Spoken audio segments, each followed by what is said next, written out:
Ormai ultimi giorni, adesso c'è un'ordinanza presidenziale da parte della Regione, ecco, cosa cambierà, come si andrà avanti dal 1° ottobre? L'ordinanza è stata pubblicata oggi e tutti possono anche leggerla nel sito del Dipartimento Rifiuti. Con questa ordinanza cessa la gestione dei servizi da parte dell'ATO, l'ATO comincia la sua vera e propria gestione liquidatoria, mentre dal 1° ottobre la gestione passa direttamente ai sindaci. Il 1° ottobre è ormai alle porte, c'è l'ordinanza presidenziale, come si muoverà la sua amministrazione?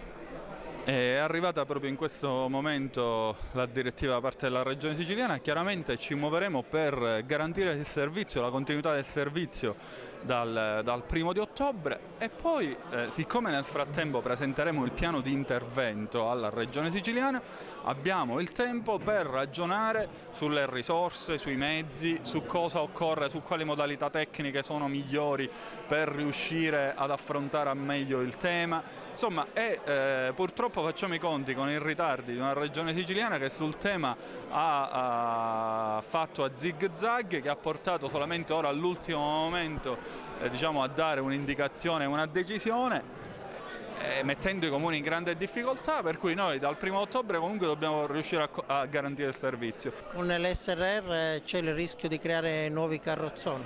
Ma no, l'SRR ha l'obbligo, ai sensi della legge regionale vigente, all'articolo 4, al momento della Costituzione, di definire quali sono i beni immobili e i beni mobili di pertinenza dell'SRR e al comma 9, sempre lo stesso articolo 7, stabilisce la cosiddetta pianta organica, divieto assoluto di assunzioni. E quindi un percorso già individuato.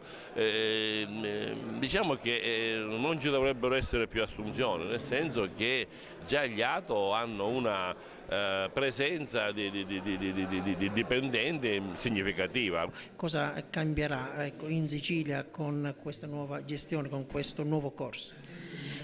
Cosa cambierà? Dovrà cambiare molto, perché la gestione dei rifiuti si è dimostrata fallimentare. Noi abbiamo un problema in Sicilia che rischia di scoppiare, come è già scoppiato in altre regioni, la Campania e altre.